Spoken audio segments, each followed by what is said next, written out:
comment about new alerts produced, have you configured for that? And I'm going to put in a little plug for model validation and calibration. You are constantly always having to calibrate based on new risks, new alerts, new products, but don't forget the model validation. That's really critical to make sure that this is still operating effectively, right? So, Right. And I know it takes time. You have to test it. You yeah. have to be satisfied with the decisions that you made to calibrate your model, your transaction monitoring system. I know it takes time. You have a change control process, but in the meantime, too, all these transactions are are continuing. Mobile banking transactions have increased. So again, the wise decision is do a little look back for 2 months to make sure you're not missing something that you should have detected. And again, too, I can't emphasize following up with your employees. If you have half your staff working from home or the majority are working from home, do that constant reach out and touch point with your employee, because they may be stressed working from home as well. If they're a parent, if they have children that are also home doing schooling from home, you've got parents juggling work and being a substitute teacher. So they may have anxiety levels too that they're facing that they're not used to. So, reach out to your employees to show that you care about them, but also to keep them in the loop, have that constant communication ongoing, whether it's through emails or a weekly meeting, have a set agenda so they know what to expect. But don't forget, about the human factor too. So, When yeah. you and I had the pleasure of working together, we used to do these huddles. And, when you talk about working from remote, one of the areas of BSA is it's so collaborative, right? So you get an alert or a situation you're not exactly sure, you kind of lean over to your colleague that's sitting next to you saying, what do you think about this? We're missing all that right now, right? And We so are. I can't express how important Liz's point is keeping that touch point, that huddle with your BSA and your compliance staff to talk about the risk, talk about what they're seeing. Absolutely, that's still very critical. And maybe you Zoom with everybody, look at everybody and talk to them. Right. At least you still have that. I know on a personal level, I do miss socialization. When I started working from home as a consultant beginning of the year of 2020, it took getting used to. I didn't realize how much I missed the interaction with my colleagues at work. Even if it was, to turn to my neighbor in the cubicle next door, or just that let me run something by you. Mm-hmm. You don't have that. And you don't realize how much you miss it until you don't have it. One thing too, you and I discussed, Radhika, is the fact that we have to also consider privacy issues. Yep. We are responsible for those of us that work from home, you're still responsible to maintain that privacy of client information. Mm-hmm. Now, granted, I know that in some homes, everybody's working off the dining room table. Your spouse, your children, everybody's working in an open environment, and you need to remember, customer information is still private. Cannot share that, cannot divulge it.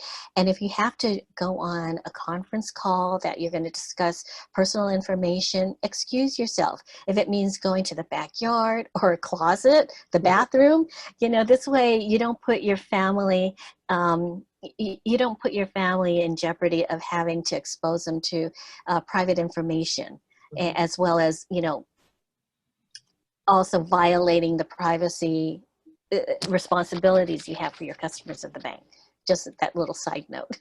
As I said, when you and I talked, clean desk policy still applies regardless if you're in an office building or your desk and you have a partner that has a desk right next to you. Mm-hmm. So don't forget, you still have to log off, lock your screen, or invest in one of those screen filters so, nobody else can see it except you. You still have to make sure that you protect everybody's privacy. So another challenge too during the pandemic months is training. Training cannot stop. In fact, the regulators still check, when they come to examine, what have you done about training your employees? Again, we have the challenges where not everybody is now at the location, they're physically working from home. Some are in the office, but what do you do with trying to set up training? Again, it's you have to be creative, and the new word now is Zoom calls. I mean, everybody I think is so used to Zooming.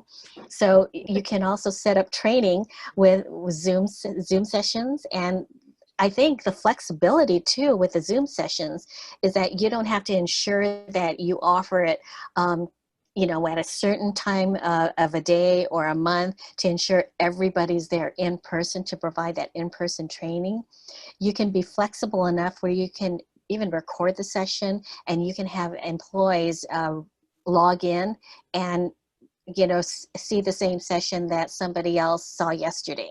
So there's that flexibility of utilizing Zoom calls. You can now work with everybody's schedule, work from home. When they log in, you can track that they have logged in, so you know that they're not cheating you. We should also rely on communications by email. Email works to send red flags or case studies to show the employees, look at what the DOJ is doing with the PPP loans. They arrested somebody who is local in our neighborhood, or the fact that they are looking at certain types of businesses. Here's somebody that used the PPP funds to purchase a Lamborghini and purchase art and jewelry. We have to monitor for this, just as a quick reminder. Another thing I wanted to mention is that the FTC, the Federal Trade Commission, they put out this bad list of marketers that are falsely selling cures for the COVID-19, or they're selling healthcare products, making claims that it's 100%, fights bacteria or fights, germs, when it really doesn't. They didn't test it or prove it, but they're putting this information out on the internet and making sales and profiting. They're profiting from people making these false claims. Now, FTC has put out this bad list. They have sent letters out to those marketers to cease and desist false advertising and to stop making those claims. Look at that list, because if they're your customers, you might have a reputational risk then. If that marketer is your customer, and now you know that they're falsely making claims and benefiting that, they're collecting money on this. And the risk too is that what if the DOJ and law enforcement gets involved? If they arrest them, then there's that also chance that they may freeze the assets. So what if your marketer also has secured loans on file too? They may freeze the collateral of that asset, so you're at risk as well. So those are types of things you want to communicate, types of things you want to monitor also. And again, as a human factor, weekly calls to your employees, or even just a quick 5-minute reach out. Just say, how are you doing? Anything I can do to help you? Have that weekly scheduled call with an established agenda, so all the employees understand this is the information I'm responsible for sharing. This is what will be shared during our 30-minute meeting, as well as communications from management. Here, your BSA officer can share, this is the latest that the company is going to do in terms of reorganization, or these are the new office hours for branch locations. So keep your employees in the loop. It helps.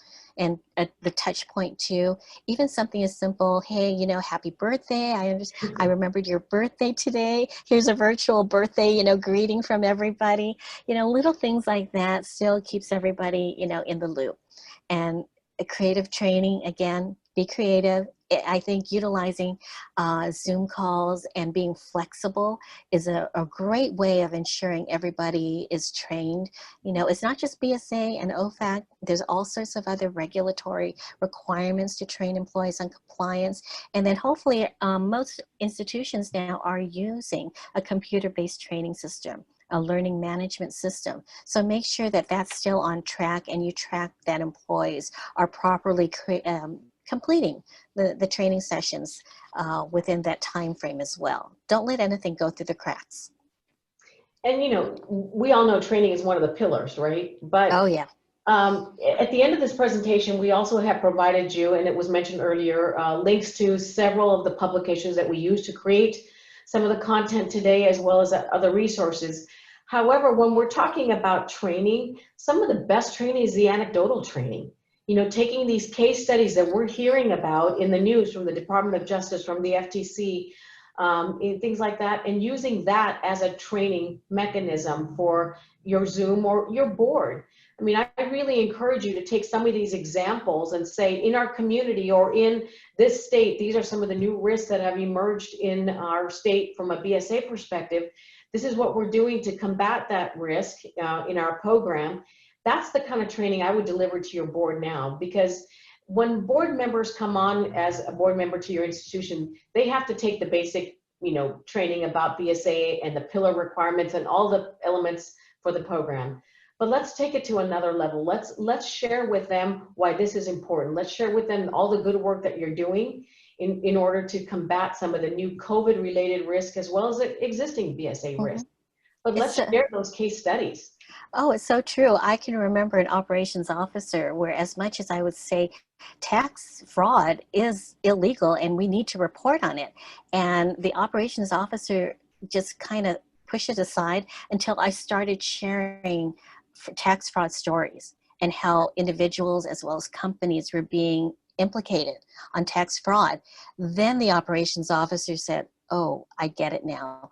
You know, this is against the law and we need to report on it, because she just thought that's okay. It's okay to let it go. And I said, it's not okay. We need to know about it because we need to investigate it.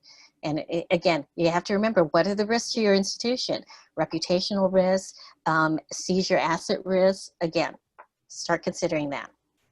One other thing too that I also mentioned, throughout the last few months, guidance has